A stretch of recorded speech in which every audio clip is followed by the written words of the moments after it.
Assalamualaikum warahmatullahi wabarakatuh. Teman-teman mahasiswa kelas mikroekonomi. Hari ini kita akan melanjutkan pembahasan kita, yaitu tentang dasar-dasar permintaan dan penawaran, atau ya kita pelajari mengenai dasar-dasar penawaran dan permintaan. Kemudian ini saya ambil dari PowerPoint-nya buku Pindik. Jadi kalau buku kita itu kan kemarin kita pakai bukunya Parking. Ini coba kita belajar dari bukunya Pak Pindik. Kemudian kalau kita flashback ke yang materi minggu sebelumnya, kenapa sih kita belajar mikro gitu kan? Ya, jadi mikroekonomi itu berkaitan dengan pilihan-pilihan yang harus dibuat dalam kehidupan sehari-hari, baik itu oleh konsumen, oleh produsen, ataupun yang lain, misalnya pemerintah atau distributor gitu. Nah, kenapa sih pilihan-pilihan itu harus dipelajari atau penting untuk dipelajari? Nah, pilihan-pilihan itu tidak semata-mata hanya kita memilih kemudian ya sudah selesai, dibeli kemudian selesai, tidak seperti itu, tapi pilihan kita itu juga menentukan pilihan atau keputusan pihak yang lain juga gitu. Atau keputusan pihak yang lain itu juga mempengaruhi pilihan-pilihan pihak yang lain. Misalnya, contohnya adalah pemerintah mengeluarkan kebijakan untuk melarang mobil penumpang, misalnya mobil penumpang berbahan dasar solar. Nah, mobil penumpang dilarang, mobil pribadi penumpang dilarang, yang pakai solar dilarang beredar di Indonesia untuk mengurangi misal polusi atau yang lain. Nah, dengan itu pastinya produsen juga ada reaksi dari keputusan itu.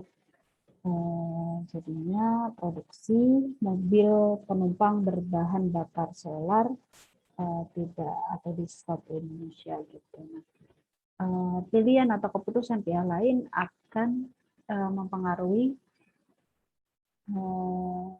tindakan atau pilihan pihak yang lainnya gitu. Bentar, ini kok tidak bisa di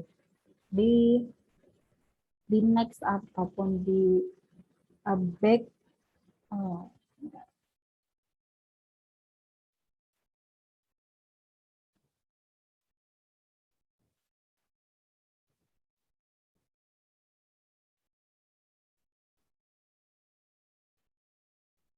oke, sudah bisa. Bentar ya.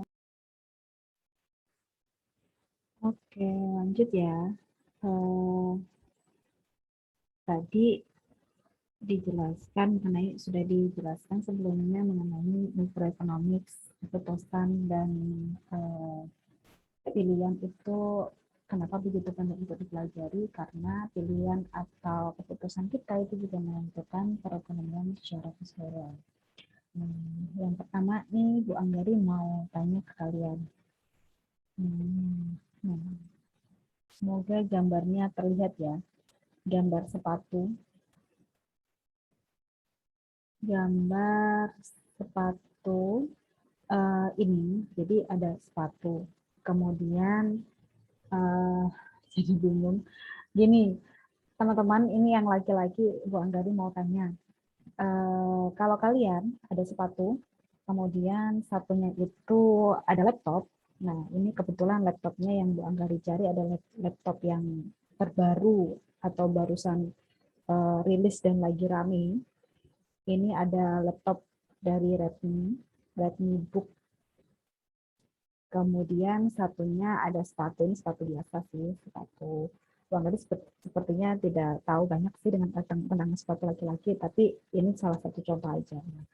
Kalau kalian disuruh memilih mana yang akan kalian beli saat ini, satunya Xiaomi yang laki-lakinya, yang satunya adalah sepatu untuk kuliah bisa, untuk main bisa, satunya sepatu, yang satunya adalah laptop Redmi. Laptop Redmi ini harganya 6 juta atau 7 jutaan ya. Gitu. Kira-kira mana yang kalian pilih? Ini adalah pertanyaan yang pertama. Setelah menonton video ini, silakan kalian komen di bawah ya, pilih yang mana gitu. Untuk laki-laki. Kemudian untuk yang perempuan, semoga bisa terlihat ya gambarnya. Untuk yang perempuan, ini salah satunya adalah lipstick. Pilihannya adalah lipstick. Kemudian yang satunya adalah kerudung. Mungkin harganya ya 100, 200, atau 300 gitu. Kalau kerudungnya harganya ini sesuai di web harganya sampai hampir 400. Tapi kalau lipsticknya ini harganya mungkin 100 ya. Gitu. Nah kira-kira dengan keadaan seperti sekarang ini mana yang mbak-mbak pilih beli? Pilih lipstick atau pilih kerudung gitu ya. Kalau mas-mas pilih sepatu yang harganya 500 ribuan tadi atau pilih laptop yang harganya berapa? Lebih dari 10 kali lipat, 6 juta, 7 jutaan. Pilihan kalian, tidak ada yang salah, tidak ada yang benar. Ini memang semuanya tergantung dari keadaan kalian ya. Jadi nanti silakan komen di YouTube, paling atas itu adalah kelas. Jadi kelas A, kelas B, atau kelas C, kemudian bawahnya nanti nama. Kemudian bawahnya lagi adalah pilihan. Di dalam setelah nama nanti ditulis laki-laki atau perempuan dalam kurung P atau L gitu. Kemudian bawahnya silakan ditulis pilih misal laptop Xiaomi Redmi Book gitu. Kenapa sih alasannya? Alasannya saya lagi suka Bu sama Xiaomi, jadi setiap produk Xiaomi yang keluaran terbaru saya beli. Kemudian misal saya memang lagi butuh laptop dan nyari-nyari karena selama ini perkuliahan saya pakai HP terus. HP saya memang dua, jadi ketika perkuliahan berlangsung bisa sih, cuman kurang maksimal gitu misal. Alasannya dikasih alasan kenapa memilih itu ya. Kemudian untuk mbak-mbak, kenapa lipstick atau kenapa kerudung gitu misal. Saya pilih lipstick Bu, gitu. Karena uang saya belum cukup kalau mau beli kerudung harganya 400.000. Lagian kenapa sih beli kerudung kok sampai 400.000? Bagi saya yang penting saya pakai kerudung, kemudian ya sesuai dengan syar'i. Kemudian saya butuh lipstick kalau soalnya kalau kuliah online kalau tidak pakai lipstick suka terlihat pucat gitu. Terserah apapun alasannya karena tidak ada alasan yang betul atau tidak ada alasan yang salah. Nanti coba Bu Anggari mau baca dan analisis kira-kira tendensi konsumsi kalian itu seperti apa. Ingin melihatnya di situ. Oke, itu tugas yang pertama ya. Dan setelah ini bisa langsung kalian pause videonya, kemudian kalian ketik nanti sebelum lupa. Kemudian, oke, itu pertanyaan pertama. Kita lanjut ke materi. Semoga terlihat gambarnya. Kalau tidak terlihat, ya sudah, Bapak.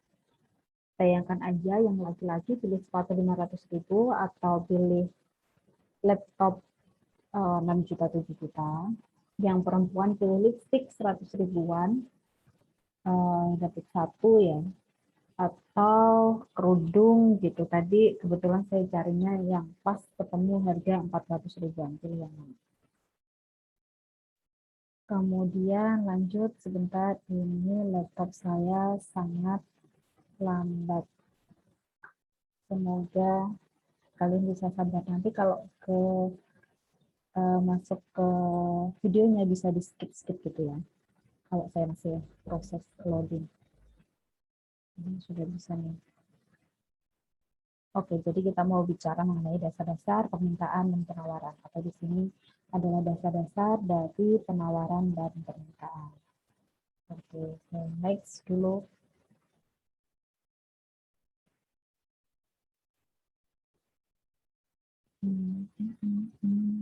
Bentar ya. Mohon dimaklumi, ini saya kepikiran laptop karena saya juga ingin beli laptop. Karena laptop saya nggak tahu, lambat sekali. Nah, kita akan belajar apa sih di dasar-dasar penawaran dan permintaan. Yang pertama, kita mau belajar secara umum dulu ya, kajiannya adalah penawaran itu apa sih dan bagaimana, kemudian faktor-faktor yang melatar belakangnya, kemudian bagaimana kurvanya, kemudian bagaimana keseimbangan antara permintaan dengan penawaran yang memang harus terjadi di pasar.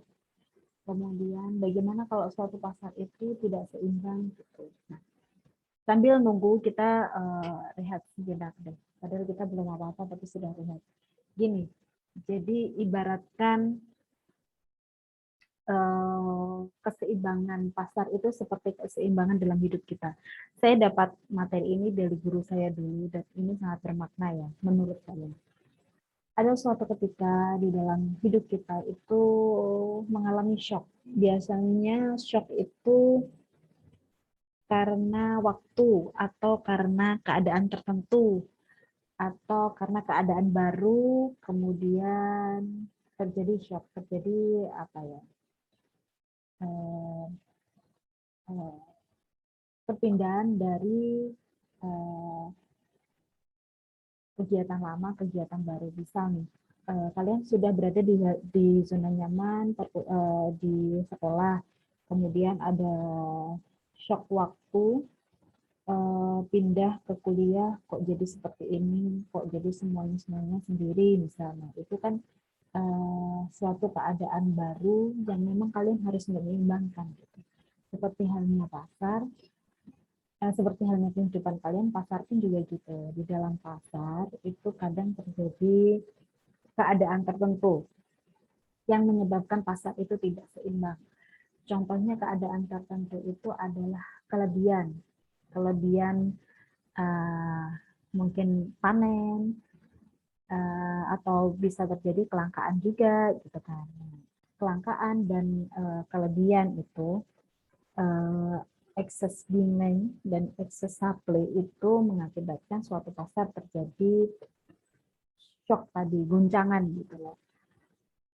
Dan pasar memang harus menyeimbangkan agar kembali seimbang. Begitu juga dengan kalian kan, kalau kalian itu terjadi guncangan di dalam hidup kalian, kalian akan berusaha untuk menyeimbangkannya. Misal, yaitu kuliah kok jadi sulit, kok jadi dosennya tidak komunikatif atau banyak tugas, ya tidak ada pilihan lain kecuali kalian memang harus membiasakan diri sesuai dengan keadaan tersebut. Ya begitu. Kalau misal Bu Anggari nih, tidak usah deh, nanti jadinya berat. Oke, kita akan diskusikan hal-hal ini. Jadi ada supply and demand, penawaran dan permintaan, kemudian ada mekanisme pasar, kemudian ini yang Bu Anggari ceritakan tadi, perubahan pada keseimbangan pasar, kemudian ada juga kita pelajari tentang elastisitas. Apa sih elastisitas itu nanti ya? Elastisitas permintaan dan penawaran dan permintaan. Supply itu penawaran, demand itu permintaan kan sudah tahu. Kemudian ada short run dan long run, jadi jangka pendek dan jangka panjang elastisitasnya gitu. Kemudian kita nanti juga akan memprediksi ya atau memahami gitu efek dari perubahan pasar. Yang tadi ada shock, kemudian bagaimana sih menyeimbangkan kembali gitu. Nah, kita juga akan pelajari mengenai intervensi dari pemerintah. Pemerintah pasti mengeluarkan kebijakan ya, mengeluarkan kebijakan atas yang terjadi di suatu pasar gitu. Nah, dari itu kita akan coba nanti pelajari, tapi ini di akhir. Oke, next ya. Kemudian kita juga akan pelajari aplikasi dari teori permintaan dan penawaran atau analisis permintaan dan penawaran. Yang pertama adalah di buku ini atau di slide ini adalah mengenai kurva penawaran. Kurva penawaran itu bagaimana sih? Gitu kan? Tes ya. Kurva penawaran. Kurva penawaran itu bagaimana sih? Kurva penawaran itu adalah kurva yang menunjukkan seberapa banyak sih produsen itu menjual barang pada harga tertentu. Gitu. Jadi seberapa banyak produsen akan menjual barangnya atau jasanya pada harga tertentu. Gitu. Nah, ini di sini dimaksudkan bahwa faktor-faktor yang lain dianggap konstan ya. Jadi memang faktornya itu adalah harga, tidak ada faktor-faktor yang lain. Kemudian ini adalah kurva dari penawaran. Kurva dari penawaran. Nah, ini yang akan dijelaskan di matematika itu pada sumbu X. Halo, pada sumbu X di sini. Ini adalah sumbu Y. Jadi di sumbu X itu adalah quantity atau jumlah barang yang dijual, kemudian ini adalah price atau harga. Ini di sini satuannya dolar karena Pak Pindik itu berasal dari negara pertularan. Nah, ini adalah grafiknya ya. Bang tadi mau ganti warna pulpen kok nggak bisa. Di mana warnanya? Nggak apa-apa sih ya. Bukan. Oh ini. Merah deh.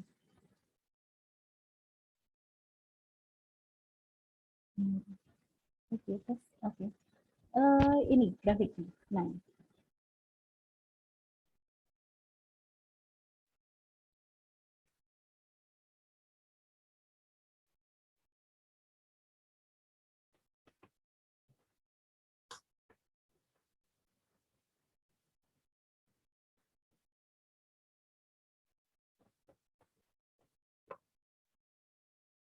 halo teman-teman, masih ada di sini. Ini PowerPoint saya ke close, jadi apa? Aduh, ribetnya. PowerPoint saya ke close, jadi screen sharingnya otomatis close. Saya buka lagi deh. Maaf ya, kalau video pembelajaran ini agak ribet. Jadi bukan video pembelajaran yang tertata dengan apik, tapi video pembelajarannya malah lebih seperti kuliah secara live gitu. Sesuai yang sudah kalian pelajari sebelumnya, jadi kurvanya, slope-nya kurva penawaran itu bergerak dari kiri bawah ke kanan atas atau begitu. Jadi kurva penawaran itu mempunyai sifat yang berbanding lurus dengan harga. Jadi semakin tinggi harga, maka jumlah barang yang ditawarkan juga semakin besar. Seperti yang sudah Bu Angka dijelaskan kemarin di matematika, bahwa suatu produsen atau seorang produsen itu akan lebih memilih menjual barangnya ketika harga barang tersebut itu tinggi di pasaran. Karena semakin tinggi harga barang di pasaran, maka dengan mengabaikan faktor-faktor yang lain, produsen akan memperoleh laba lebih banyak. Begitu.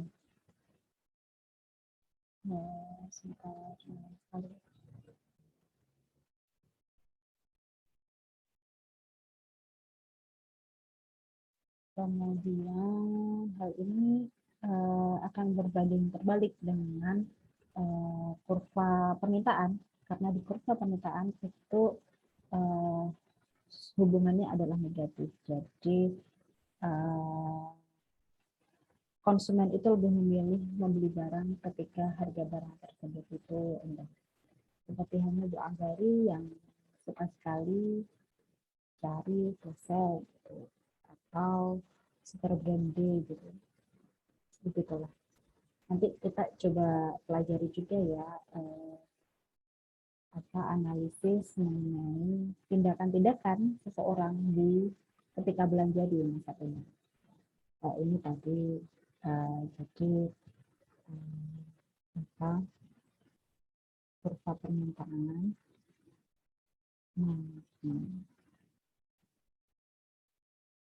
Pada harga yang lebih tinggi, perusahaan itu akan cenderung untuk meningkatkan outputnya untuk dijual. Jadi semakin tinggi harga, perusahaan itu senang gitu untuk produksi lebih banyak dan untuk dijual. Seperti ini ya modelnya.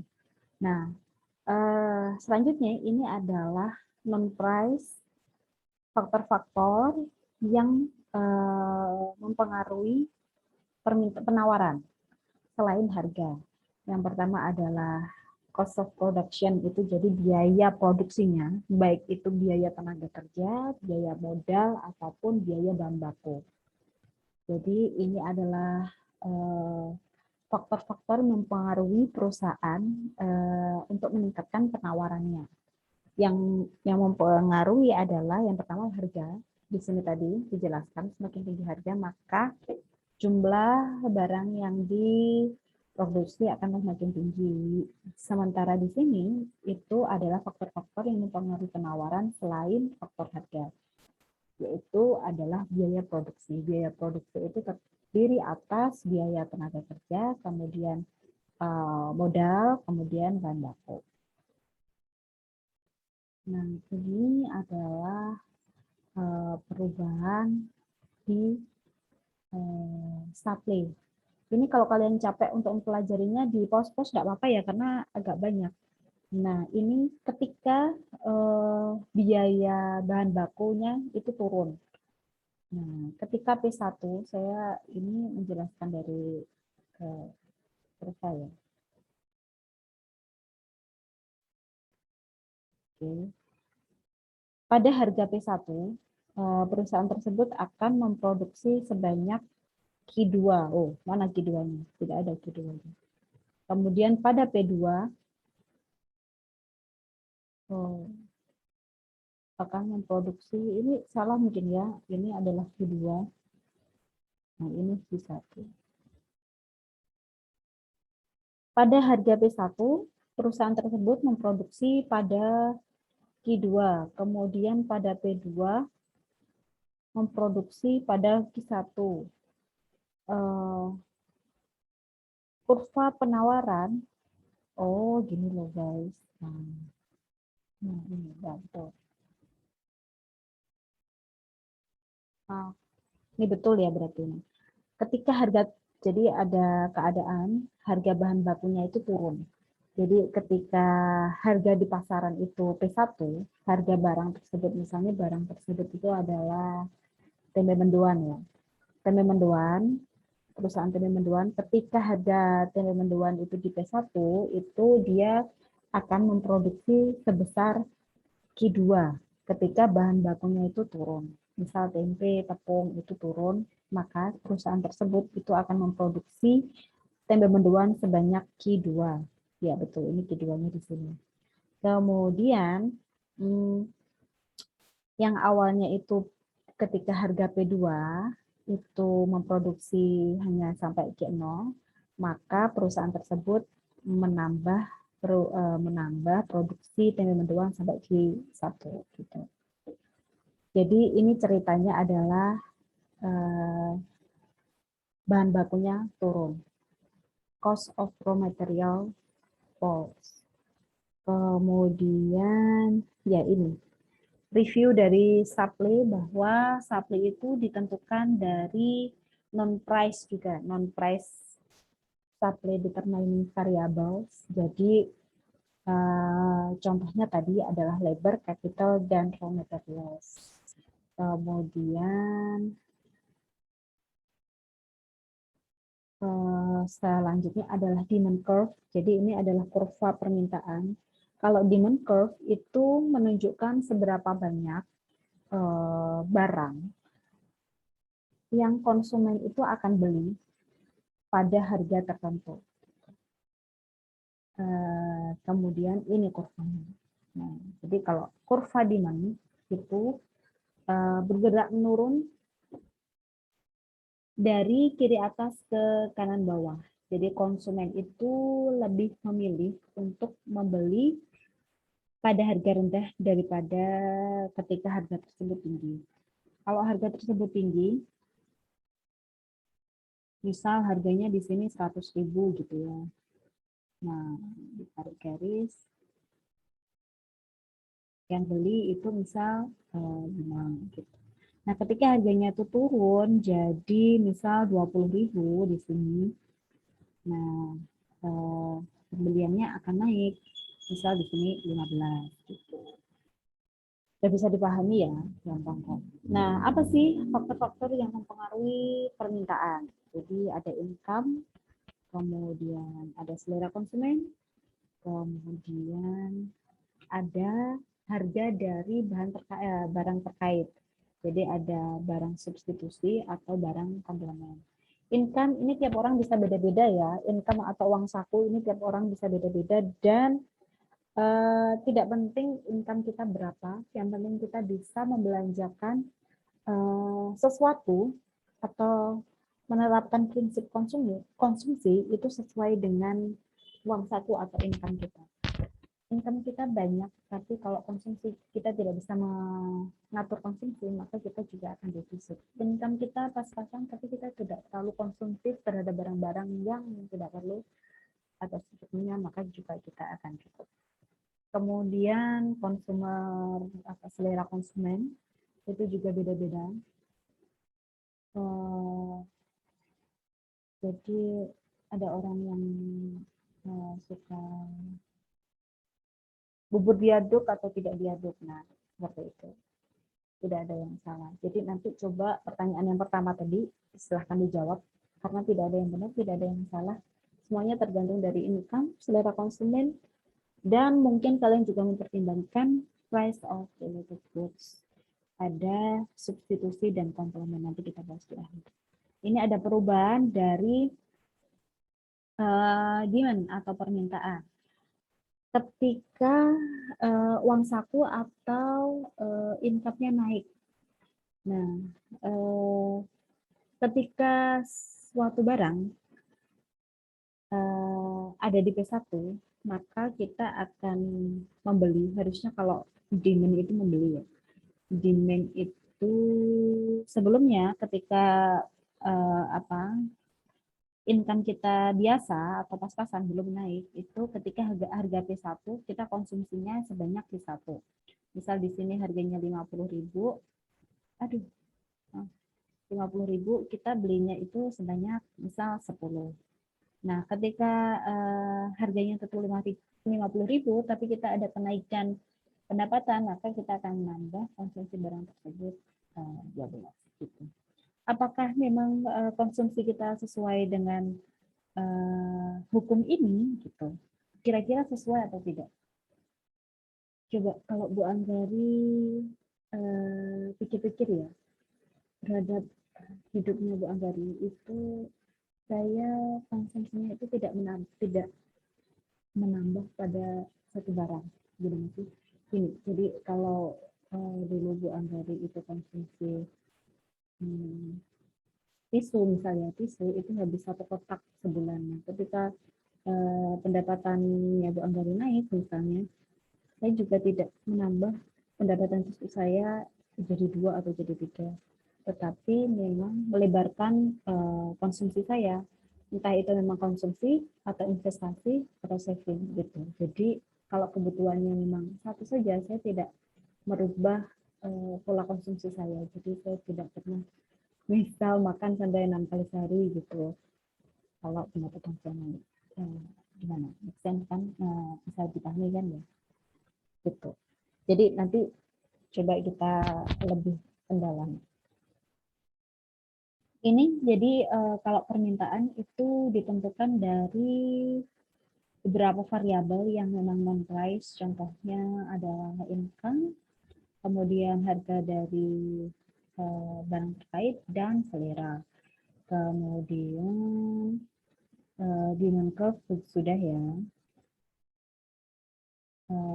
Bentar. Macet. Apa sih yang dimaksud dengan barang terkait? Ada barang substitusi dan barang komplementer. Coba nanti kalian cari tahu apa yang dimaksud dengan barang substitusi dan apa yang dimaksud dengan barang komplementer. Nah, masih pada tugas yang pertama tadi, kalau kalian memilih laptop misalnya, apa sih pengganti dari laptop gitu? Misal kalian pilih sepatu, kenapa tidak memilih laptop? Karena laptop saya masih sudah punya. Laptopnya sudah ada misal Lenovo gitu. Kemudian misal lipstick, kenapa tidak beli lipstick atau tidak beli kerudung, karena memang sudah ada kerudung saya gitu. Atau yang lain, kalau substitusi itu kan menggantikan ya, kalau komplementer itu melengkapi. Ini adalah mekanisme market, mekanisme pasar ya. Jadi ada yang disebut equilibrium atau keseimbangan. Jadi jumlah barang yang diminta equal to atau sama dengan jumlah barang yang ditawarkan. Demand sama dengan supply. Jadi tidak ada kelangkaan ataupun kelebihan barang yang dijual di pasar. Kenapa pasar itu harus mencapai keseimbangan? Karena kalau kelangkaan atau kelebihan itu akan merugikan salah satu pihak. Misalnya kelangkaan itu yang banyak dirugikan adalah konsumen. Kemudian kalau kelebihan barang itu biasanya yang dirugikan adalah produsen. Produsen akan sampai misal produksinya diturunkan atau tidak punya produktivitas lagi karena ngapain sih nanam cabai karena cuma 10.000 per kilo atau 50.000 per kilo. Nah, itu kan menurunkan produktivitas mereka. Kemudian bagaimana sih caranya agar keseimbangan pasar itu terjadi? Ada peran pemerintah sebagai regulator ya. Jadi pemerintah itu biasanya, bukan biasanya, memang ada kebijakan-kebijakan seperti batas bawah, batas atas untuk suatu harga barang. Nah, ini yang sudah saya jelaskan tadi. Apa sih karakteristik dari keseimbangan pasar itu? Jadi jumlah barang yang diminta. QD itu jumlah barang yang diminta ya. Ini berlaku juga untuk matematika. QS itu adalah jumlah barang yang ditawarkan atau supply-nya. Kemudian tidak ada kelebihan, tidak ada kelangkaan, tidak ada kelebihan supply, kemudian tidak ada tekanan pada harga untuk berubah. Apalagi, oh ya, ini adalah surplus ya. Jadi kalau ada yang dimaksud dengan surplus ini, ada kelebihan penawaran excess supply. Kemudian produsen itu akan menurunkan harga untuk menyeimbangkan permintaannya. Kemudian kalau sudah diturunkan harganya, produsen itu akan berharap bahwa demand-nya itu akan naik. Kemudian quantity yang disuplai akan semakin turun karena tadi kan sudah ada kelebihan toh, kelebihan excess supply, kelebihan supply cabai misal. Kemudian produsen akan menurunkan harga sampai 10.000 per kilo sampai 5.000 atau 8.000 per kilo. Sudah menurunkan harga, kemudian diharapkan permintaan itu akan naik dari konsumen dan jumlah barang yang disuplai akan turun. Kemudian harapannya adalah market atau pasar itu jadi bisa equilibrium lagi. Gitu. Ini apa lagi? Nah, terus apa lagi?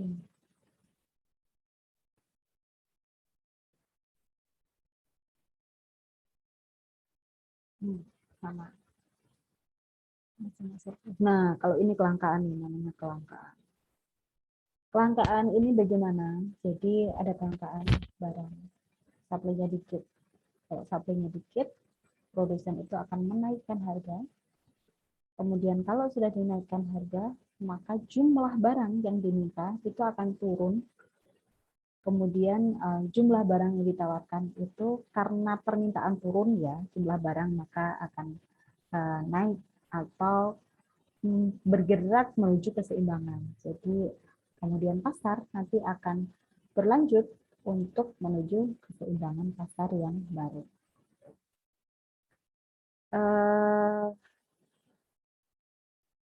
Ya, jadi supply dan demand itu saling berinteraksi bagaimana membentuk keseimbangan pasar ya, market clearing price.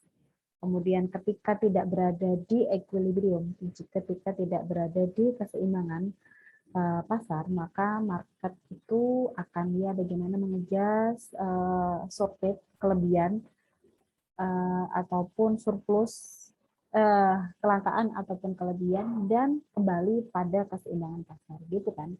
Banyak sekali sih, karena kita, misal kalian coba sih sudah tahu kan ilmunya, kemudian coba kalian pelajari di pasar.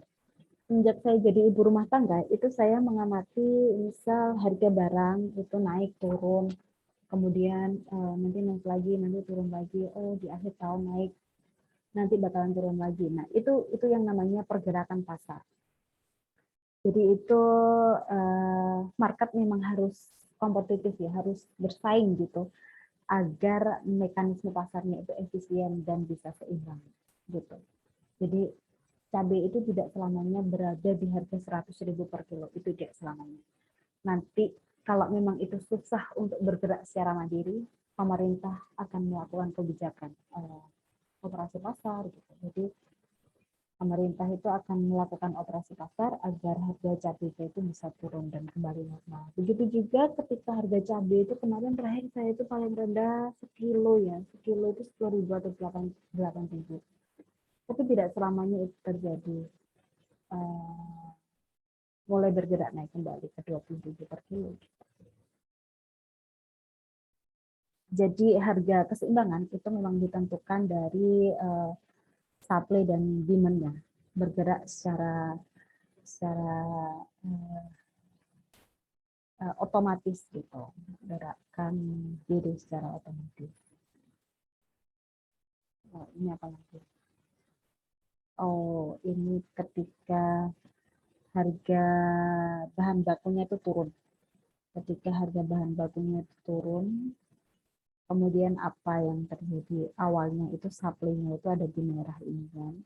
Kemudian akan berpindah ke oranye yang sebelah kanan. Jadi kalau awalnya pada harga P3, itu jumlah barang yang ditawarkan itu sebanyak P3 itu misal 5, gitu. Semakin ke kanan kan semakin tinggi. Maka di harga P3 ketika harganya turun, harga bahan bakunya turun, maka dia akan bisa meningkatkan jumlah produksinya ke Q2. Gitu. P3 dan P3. Ini juga ketika ada kenaikan income, maka demand itu akan berpindah dari D yang biru tua ini ke biru muda ini. Equilibrium yang baru itu ada di P3 dan Q3. Oke.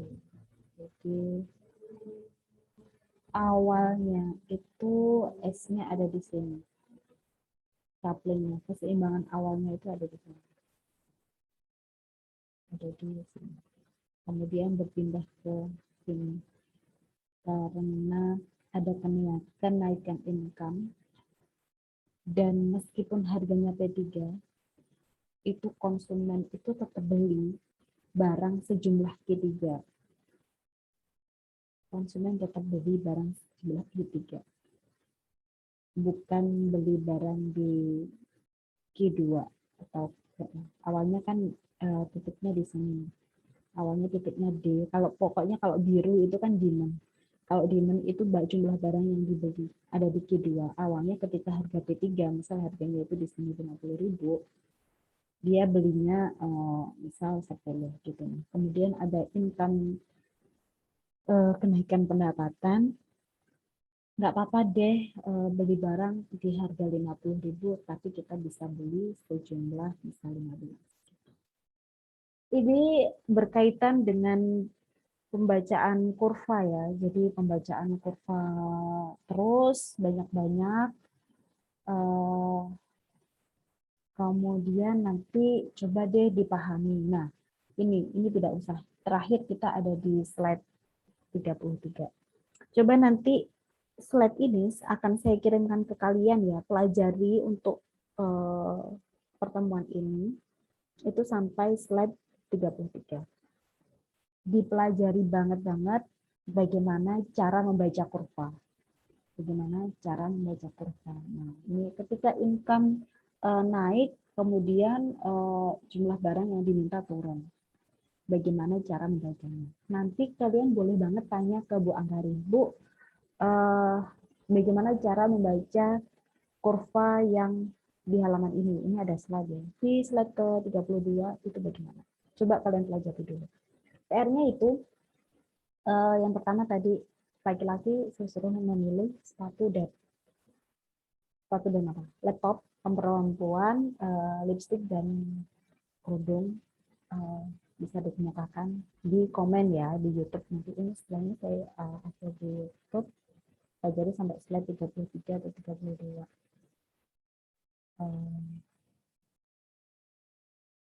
Itu sih sementara sudah agak lama karena ini tadi banyak drama ya,